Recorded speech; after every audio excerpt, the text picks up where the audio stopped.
Technology জিনিসটা খুবই ভালো যদি মানুষ সেটাকে ইউজ করে, কিন্তু বিগত এক দশক ধরে আমরা দেখছি যে টেকনোলজি এখন মানুষকে ইউজ করতে শুরু করেছে। তো সেই জায়গা থেকে দাঁড়িয়ে অত্যাধিক স্মার্টফোন এডিকশন হতে পারে বা বিভিন্ন রকমভাবে মানুষের যে মনে রাখার ক্যাপাসিটি সেটাও দিন দিন কমে আসছে। পড়াশোনা করতে ইচ্ছা না করা বা যে কোনো কিছু অ্যাচিভ করার জন্য জানার ইচ্ছা দিন দিন কমে আসা, এটা খুব স্বাভাবিক হয়ে গেছে। তো সেই জায়গা থেকে দাঁড়িয়ে আজকের এই ভিডিওতে আমি টোটাল 5টা এমন অ্যাপের কথা বলবো যাতে টেকনোলজি তোমাকে নয়, তুমি টেকনোলজিকে ইউজ করতে পারো এবং ঘন্টার পর ঘন্টা ফোনে কাটানোর পরেও কোনো প্রোডাক্টিভিটি না আসার ফলে তুমি যে এই যে দিনের পর দিন ডিপ্রেসড হচ্ছ, মনে হচ্ছে পড়াশোনা হচ্ছে না, পড়াশোনা করতে পারছি না, কিছুতেই পড়ায় মন বসাতে পারছি না, এই ভিডিওটা দেখার পর হোপফুলি তোমার সেই জায়গা থেকে বেশ কিছুটা ইম্প্রুভমেন্ট হবে। এবং 5টা এমন অ্যাপসের কথা বলবো এবং তার সাথে সাথে একদম শেষে গিয়ে দুটো বোনাস টিপস দেবো যেটা পড়াশোনার ক্ষেত্রে তোমাকে যথেষ্ট হেল্প করবে। তো ফার্স্টে আমাদের এই যে পড়তে ইচ্ছা না করা, তার জন্য ফার্স্ট আমি যেটা দেখি স্টুডেন্টদেরকে বলতে, সেটা হচ্ছে স্যার টাইম বের করতে পারছি না, টাইম হয়ে উঠছে না। তো এই যে বিভিন্ন জিনিস করতে করতে তোমার মনে হচ্ছে যে তুমি টাইম বার করতে পারছো না, এটা কেন মনে হচ্ছে? লাস্ট যে 2022 সালের একটা সার্ভেতে দেখা গেছে যে ইন্ডিয়ার যে ওয়ার্কিং ক্লাস আছে, অর্থাৎ মোটামুটি 16 বছর বয়স থেকে শুরু করে 50 বছর বয়স পর্যন্ত লোকেদের এভারেজ স্মার্টফোন ইউজ করার প্রবণতা হচ্ছে 7.5 ঘন্টা। অর্থাৎ দিনের মধ্যে আমরা 7.5 ঘন্টা অ্যাভারেজ, কারোর 10 ঘন্টা, কারোর 12 ঘন্টা, কারোর হয়তো 5-6 ঘন্টা, কিন্তু অ্যাভারেজ সব মানুষকে যদি একত্রে নেওয়া হয় ওয়ার্কিং পপুলেশনের, দেখা যাচ্ছে 7.5 ঘন্টা আমাদের এভারেজ ইউজ অফ স্মার্টফোন হয়ে যাচ্ছে। তার মানে কোথাও না কোথাও আমরা আমাদের পড়ার টাইম বা আমরা আমাদের জানার টাইমটা কিন্তু স্মার্টফোনের পেছনে দিয়ে দিচ্ছি। আর এই স্মার্টফোনের বিভিন্ন যেসব অ্যাপ আমরা ইউজ করছি, যেমন ধরো ইউটিউব, ফেসবুক, ইনস্টাগ্রাম, এগুলোর এই স্মার্ট মেকানিজম যার মাধ্যমে আমাদেরকে বিভিন্ন রকম অ্যাডভার্টাইজমেন্ট দেখানো হচ্ছে, বিভিন্ন রকমের রিলস, শর্টস দেখানো হচ্ছে, যেগুলো কন্টিনিউয়াসলি আমাদেরকে ইন্টারেস্ট দিয়ে যাচ্ছে, কারণ ওরা জানে আমাদের ইন্টারেস্ট কি, আমরা কি জিনিস পছন্দ করি। তো সেই জায়গা থেকে দাঁড়িয়ে টাইম বের করতে গেলে ফার্স্টে আমাদের বুঝতে হবে যে এক্স্যাক্টলি কতটা টাইম আমরা ইনভেস্ট করছি আমাদের স্মার্টফোনের পিছনে এবং কোন অ্যাপের পিছনে ইনভেস্ট করছি। অনেকে ভাবে যে আমি পড়াশোনার জন্য ইউটিউব ইউজ করছি, সবচেয়ে বেশি টাইম হয়তো আমি ইউটিউবে দিচ্ছি, বাট যখন তুমি ট্র্যাক করতে যাবে দেখবে হয়তো ইউটিউবের থেকেও তুমি ঘন্টা 2-3 বেশি, 4 বেশি তুমি ফেসবুকের পেছনে বা ইনস্টাগ্রামের পিছনে দিয়ে দিচ্ছ। অর্থাৎ তুমি যেটা করতে চাইছো সেটা কিন্তু আদতে হচ্ছেও না, প্লাস তুমি রিয়েলাইজও করছো না তোমার কী কী প্রবলেম হচ্ছে।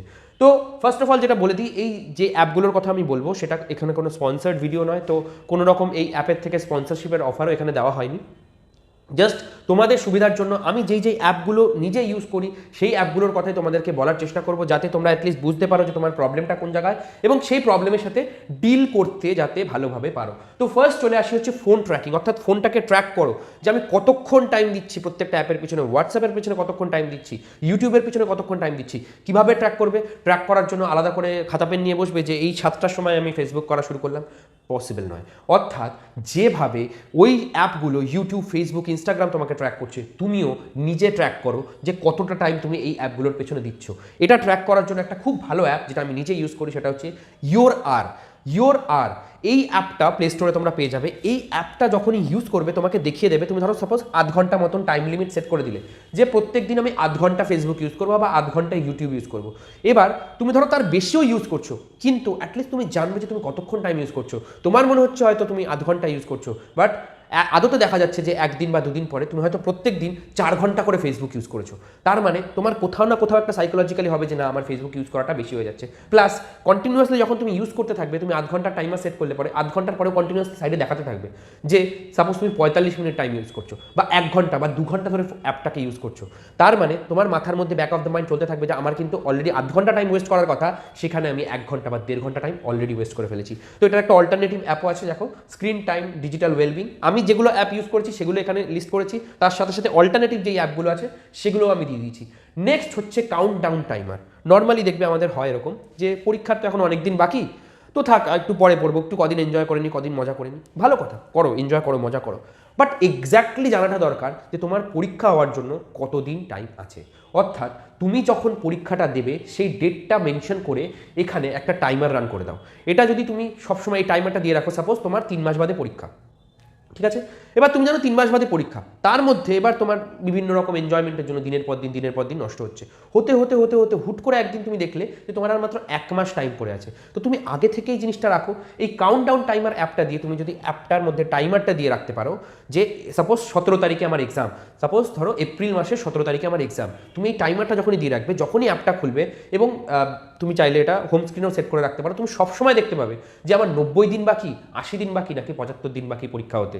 তোমার back of the mind, subconscious mind কিন্তু সবসময় অ্যাওয়ার থাকবে, আমার কিন্তু পরীক্ষা আছে, আমার কিন্তু পরীক্ষার জন্য পড়া হয়নি। অর্থাৎ কাউন্ট ডাউন টাইমার দিয়ে তুমি হচ্ছে কাউন্ট করতে পারবে। নেক্সট আমরা আরও একটা জিনিস করি, দেখবে যে খাতায় লিখলাম যে আমি এই শিডিউল অনুযায়ী এই পড়াশোনা করব, এই আমার কাজ আছে। ছোটোখাটো বিভিন্ন রকম কাজ হতে পারে, সাপোজ ব্যাংকে যাওয়া হতে পারে, বা ইভেন ধরো পোস্ট অফিসে যাওয়া হতে পারে, বিভিন্ন রকম কাজ হতে পারে, কোনো একটা পার্টিকুলার জিনিস কাউকে পৌঁছে দিয়ে আসা হতে পারে, বাট আমাদের মনে থাকে না, ভুলে যাই। ঠিক আছে, পড়ার ক্ষেত্রেও তাই হয়। যেমন ধরো এই সিলেবাসের এই টপিকটা আজকে পড়বো, এই টপিকটা কালকে পড়বো, বাট প্ল্যান করলাম, ধরো একটা A4 শিটে লিখলাম, A4 শিটটা হারিয়ে ফেললাম, বা কোন খাতার পিছনে লিখলাম আমার মনে থাকে না। সবসময় স্মার্টফোনটা আমাদের হাতে থাকে, তার জন্য এই অ্যাপটা ইউজ করতে পারো, যেটার নাম হচ্ছে হ্যাবিট নাও। এটা একটা অল্টারনেটিভও আছে, দেখো, প্রোডাক্টিভ হ্যাবিট ট্র্যাকার। ঠিক আছে, তো এই হ্যাবিট নাও অ্যাপটার মাধ্যমে কি করবে, তোমার যা যা টাস্ক আছে, আজকের আছে, কালকের আছে, পরশুর আছে, যাই হোক না কেন, তুমি ওই টাস্কগুলোকে লিস্ট ডাউন করে রাখো যে এই জিনিসটা আমার এইখানে পৌঁছে দিতে হবে, বা এই দিনকে আমার ব্যাংকে ভিজিট করতে হবে। তোমার ইম্পর্টেন্ট কোনো জিনিস তুমি ভুলবে না। আজ থেকে স্টুডেন্ট অবস্থা থেকেই যদি করো জিনিসটা, তোমার কিন্তু নর্মাল লাইফ লিড করতেও এই জিনিসগুলো খুব হেল্প করবে। অর্থাৎ নিজের টাইমটাকে আগে ট্র্যাক করো, ট্র্যাক করে নিজের টাইমটা তুমি যেদিকে চ্যানেল করতে চাইছো চ্যানেল করো। নেক্সট আমাদের সবচেয়ে বড় প্রবলেম হচ্ছে পড়াশোনা করতে চাই কিন্তু পড়াশোনায় মন বসাতে হবে, মন বসাতে পারছি না। তো ফার্স্ট অফ অল হচ্ছে তুমি সরে আসলে, অর্থাৎ ওই যে বাজে অ্যাপগুলো আছে সেগুলোর থেকে তুমি ধীরে ধীরে সরে আসলে। এবার তোমার ফোকাস হবে কি, আমাকে পড়াশোনায় মন বসাতে হবে। তো পড়াশোনায় মন বসানোর জন্য আরেকটা অ্যাপ, যেটা হচ্ছে মেডিটেশন। মেডিটেশন হচ্ছে কি করে, দেখো আমরা যখনই কখনো পড়তে বসি বা কোনো একটা কাজ মন দিয়ে করতে বসি, আমাদের কি হয়, মাইন্ডটা ডাইভার্ট হতে থাকে বিভিন্ন দিকে। সাপোজ কোনো একটা বাইরে গান বাজছে, বা সামনে থেকে কেউ একটা বাইক চালিয়ে চলে গেল, মাইন্ডটা সবসময় ডাইভার্ট হতে থাকে। যদি আমরা মেডিটেশন করি এবং প্রপার ওয়েতে মেডিটেশন করি, সবাইকে মেডিটেশন করতে বলা হলো, কেউ চোখ বন্ধ করে বসলো, বসে ঘুমিয়ে গেল, that is not meditation.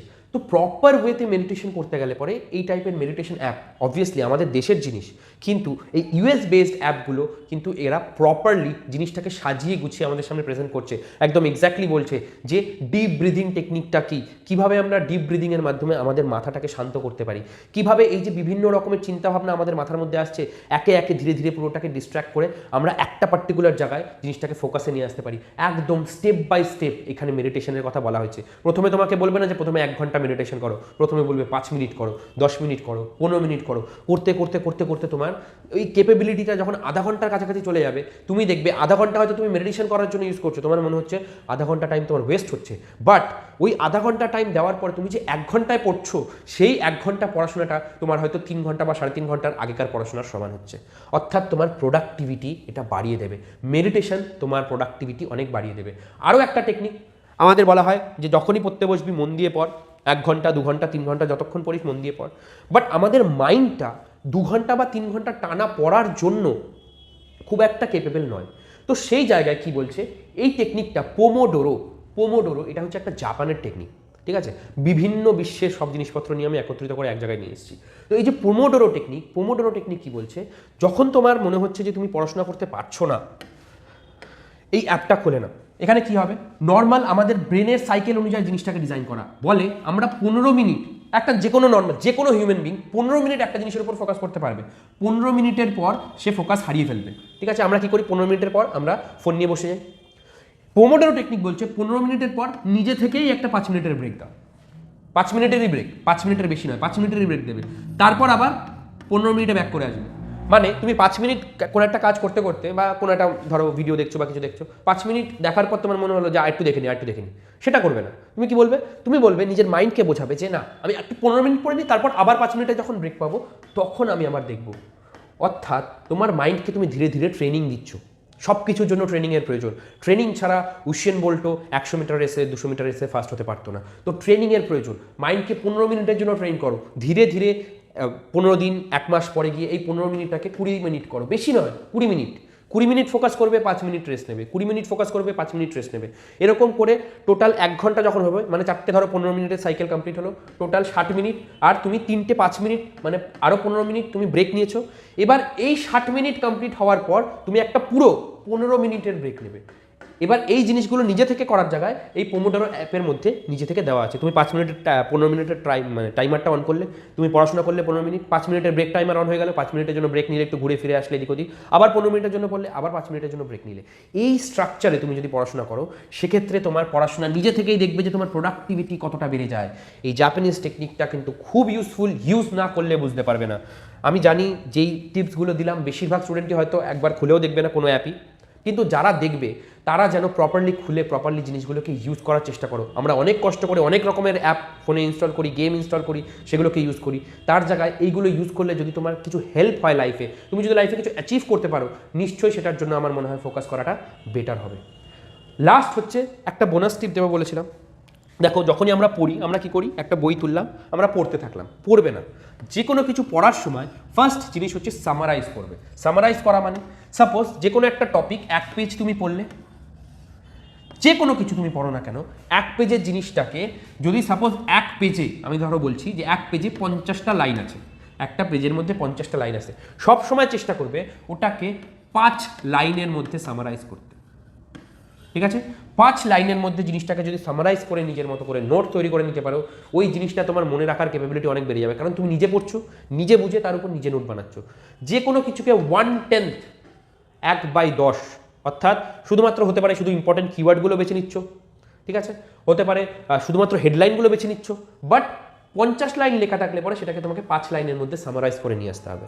Second technique হচ্ছে visualization, which is very very important. মানে যে নোটটা বানাচ্ছ সেটা এরকমভাবে বানিও না যে 5টা পরপর লাইন লিখে দিলে, নো। নোটটা বানানোর সময় নোটটা এরকমভাবে বানাও, এই জিনিসটা আমরা পড়লাম, এই জিনিসটা এটা করে, এটা করে, এটা করে, এটা করে, এটা করে। এর মধ্যে ডিফারেন্সটা কী হবে? আমাদের দু রকমের মেমোরি আছে। একটা হচ্ছে আমরা টেক্সচুয়াল মেমোরি, যেটা আমরা পড়ে মনে রাখার চেষ্টা করি, আরেকটা হচ্ছে আমাদের ভিজুয়াল মেমোরি।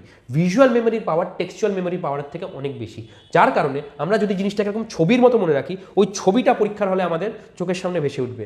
বাট এই যে টেক্সচুয়াল জিনিস আমরা লিখে রাখছি, এই টেক্সচুয়াল জিনিস আমাদের চোখের সামনে ভেসে ওঠার প্রবণতা খুব কম, সাবকনশিয়াস মাইন্ডে এটা কাজই করবে না।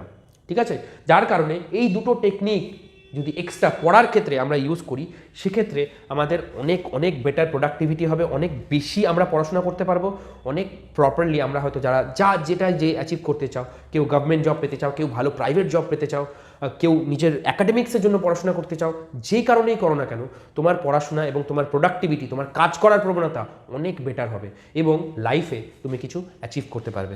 আজকের ভিডিওটা আমাদের এই অবধি ছিল। ঠিক আছে, তোমাদের যদি এরকম আরও কোনো সমস্যা হয়, কোনো জিনিস বুঝতে পারছো না, কোনো জিনিস নিয়ে প্রবলেম হচ্ছে বলে প্রবলেম ফেস করছো, বাড়িতে কারোর সাথে ডিসকাস করতে পারছো না, একবার কমেন্ট সেকশনে জানিয়ে দেখো, আমরা তোমাকে হেল্প করার সব সময় চেষ্টা করব। থ্যাংক ইউ ভেরি মাচ, দেখা হবে নেক্সট ভিডিওতে।